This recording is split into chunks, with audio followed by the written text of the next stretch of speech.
ಈಗ ನೀವು ಬರೆಯೋ ಡೈಲಾಗ್ಗಳು ನಿಮ್ಮ ಜೀವನದ ಪಾಠವನ್ನ ಅಲ್ಲಿ ಇಂಪ್ಲಿಮೆಂಟ್ ಮಾಡ್ತೀರಾ ಅಥವಾ ಸಿನಿಮಾಗೆ ಬೇಕಾಗಿದ್ದ ಕಂಟೆಂಟ್ ಕೊಡ್ತೀರಾ? ಎರಡೂ ಆಗ್ಬೋದು.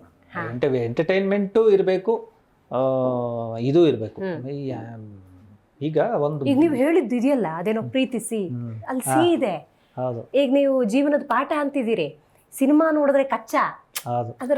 ಅದು ಎರಡು ತುಂಬಾ ಒಂದ್ ಸ್ವಲ್ಪ ಕಷ್ಟ ಅನ್ಸುತ್ತೆ, ಬಟ್ ಕೊಡ್ತೀರಾ ಒಂದ್ ಸ್ವಲ್ಪ. ಇದು ಈಗ ಸಲಗಾಲಿ ತನ್ನ ಮಗ ರೌಡಿಸಮ್ಗೆ ಹೋಗ್ಬಿಟ್ಟಿದ್ದಾನೆ, ರೌಡಿ ಆಗ್ಬಿಟ್ಟಿದ್ದಾನೆ ಅಂತ ಹೇಳಿದಾಗ ತಂದೆ ತುಂಬಾ ಎಮೋಷನಲ್ ಆಗ್ಬಿಡ್ತಾರೆ. ಆವಾಗ ತಾಯಿಗೆ ಹೇಳಬೇಕು, ನಿನ್ನ ಮಗ ಹಿಂಗೆ ರೌಡಿಸಮ್ ಅಲ್ಲಿದ್ದಾನೆ ಅಂತ. ಅಲ್ಲಿಗೊಂದು ಸಂಭಾಷಣೆ ಅಂತ ಬಂದಾಗ, ನಿನಗೆ ನಿನ್ನ ಮಗನಿಗೆ ನೀನು ಹಾಲು ಬಿಡಿಸ್ಬೇಕು ಅಂದಾಗ ಅವನು ಹುಟ್ಟಿ ಸ್ವಲ್ಪ ದಿನಕ್ಕೆ ನಿನ್ನ ಎದೆಗೆ ನಾನು ಬೇವಿನ ರಸ ಸವರಿದ್ದೆ. ಅವನು ಹಿಂಗಾಗ್ತಾನೆ ಅಂತ ಗೊತ್ತಿದ್ದಿದ್ರೆ ನಿನ್ನ ಎದೆಗೆ ನಾನು ವಿಷದ ರಸನೇ ಸವರ್ ಬಿಡ್ತಿದ್ದೆ. ಅಂದ್ರೆ ಇವನು ಆವಾಗಲೇ ಹೋಗ್ಬಿಡ್ಬೇಕಾಗಿತ್ತು ಅನ್ನೋ ಥರದ್ದು ಬರುತ್ತೆ. ಮತ್ತೆ ಗುರು ಶಿಷ್ಯರು ಸಿನಿಮಾದಲ್ಲಿ ಶರಣ್ ಅವರು ಸೋಂಬೇರಿ, ಅಂದ್ರೆ ಉಡಾಳ, ಕೆಲ್ಸಕ್ಕೆ ಹೋಗ್ತಾ ಇರಲ್ಲ. ಅವ್ರನ್ನ ಸಾಕ್ತಾ ಇರೋದು ಬಂದು ಅವ್ರ ಗುರು ದತ್ತಣ್ಣ ಅವರು. ಕೆಲ್ಸಕ್ಕೆ ಸೇರಿಸ್ತೀನಿ ಹೋಗೋ ಅಂದ್ರೆ ನಾನು ಹೋಗಲ್ಲ ಅಂತ. ಆವಾಗ ಇವ್ರು ಹೇಳೋ ಮಾತು, ನಾನ್ ನಿನಗೆ ಅನ್ನ ಹಾಕೋ ಗುರುನೇ ಹೊರತು ಸದಾ ಹೊಟ್ಟೆಲಿ ಇಟ್ಕೊಂಡಿರೋ ಕಾಂಗುರು ಅಲ್ಲ ಅನ್ನೋದು ಧೈರ್ಯ. ಸೊ ಆ ಥರದ್ದು ಇನ್ ಬಿಟ್ವೀನ್ ಹೇಳ್ಬೇಕು.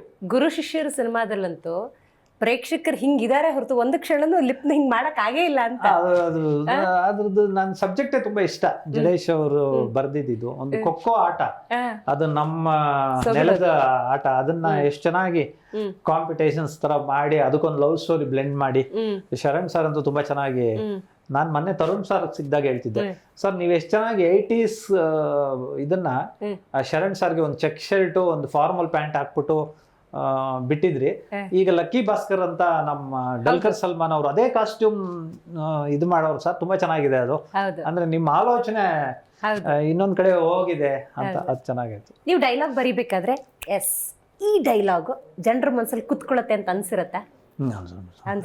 ಅದು ಕಾಟೇರಲ್ಲಿ ತುಂಬಾ ಸತಿ ತರುಣ್ ಸರ್ ಕೂಡ ಹೇಳಿದ್ರು, ಇದು ವರ್ಕ್ ಆಗುತ್ತೆ, ಇದು ತುಂಬಾ ಚೆನ್ನಾಗಿ ಇದಾಗುತ್ತೆ ಅಂತ. ನಿಮ್ ಇಷ್ಟದ ಡೈಲಾಗ್, ಈಗ ತಾಯಿ ತರ ನೀವು ಡೈಲಾಗ್ಗಳಿಗೆ, ಅದರಲ್ಲೂ ಇದು ನನ್ಗೆ ತುಂಬಾ ಅತ್ಯಾಪ್ತ. ಅಂದ್ರೆ ನನಗೆ ಒಂದು ರೆಕಗ್ನಿಷನ್ ಅಂತಾರಲ್ಲ, ಒಂದು ಹೆಸರು ತಂದ್ಕೊಟ್ಟಿದ್ದು ಟಗರು ಸಿನಿಮಾದು.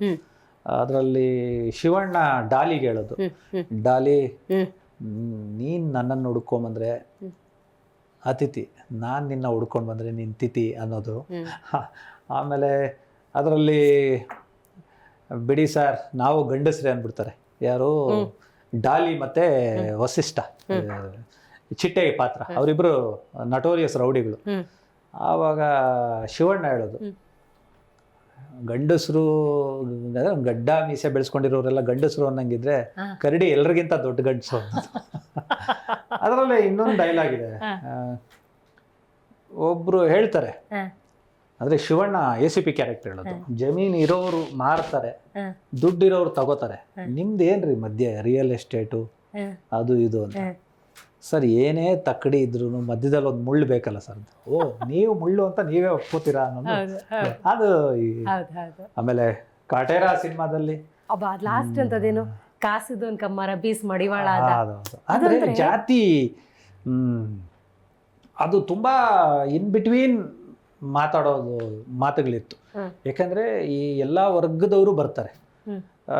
ಈಗ ಜಾತಿ ಮೇಲ್ಜಾತಿಯವ್ರ ಬಗ್ಗೆ ಬರಿಬೇಕಾದ್ರೆ ಅವಿನಾಶ್ ಸರ್ ಹೇಳ್ತಾರೆ, ಸುಮ್ಮನೆ ನಮ್ಮನ್ನು ದೊಡ್ಡವರು ಅನ್ನಲ್ಲ, ನಾವು ಉಡೋ ಬಟ್ಟೆ, ನಾವು ತಿನ್ನೋ ಊಟ, ನಮ್ಮ ಆಚಾರ ವಿಚಾರ, ನಮ್ಮ ಓದು, ಇದನ್ನೆಲ್ಲ ನೋಡಿ ನಮ್ಮನ್ನ ದೊಡ್ಡವರು ಅನ್ನೋದು.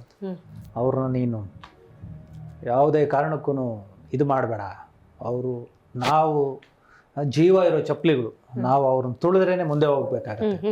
ಅದು ಒಂದ್ ಕಡೆ ಅವರು ಪಾಯಿಂಟ್ ಆಫ್ ವ್ಯೂ ಹಂಗೆ ಹೇಳೋದು. ಬಟ್ ಕೊನೆಯಲ್ಲಿ ಸಿನಿಮಾದಿಂದ ಈಚೆಗೆ ಹೋಗೋವಾಗ ಆಡಿಯನ್ಸ್ಗೆ ಅನ್ಸೋದು, ಕಾಸಿ ಕಮ್ಮಾರನಾದ, ಬೀಸಿ ಮಡಿವಾಳನಾದ, ಉತ್ತು ಒಕ್ಕಲಿಗನಾದ, ಓದಿ ಬ್ರಾಹ್ಮಣನಾದ, ವೃತ್ತಿ ಗುರುತಿಸಲು ಮನುಷ್ಯ ಹತ್ತಿಸಿದ ಜ್ಯೋತಿ ಕಣೋ ಜಾತಿ ಅಂತ ಹೇಳಿದಾಗ ಇದು.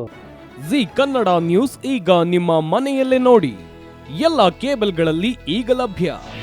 ನಿಮ್ಮ ನೆಚ್ಚಿನ ಜೀ ಕನ್ನಡ ನ್ಯೂಸ್ ಈಗ ಸನ್ ಡೈರೆಕ್ಟ್ ನಲ್ಲಿ number 292, Tata play number 1664, Jio TV number 1334, NXT digital number 30, in cable number 30, city networks 51, U digital number 162, GTPL number 17, Rockline telecommunications number 42, Shri Basaveshwara cable number 168, rural cable network 60, Vinayaka digital 57, Abhishek cable 821, city channel 53, Siddeshwara cable network 57, V4 digital Infotech 628, Surya digital networks 53, Gajanan digital number 836, Malnad infotech private limited number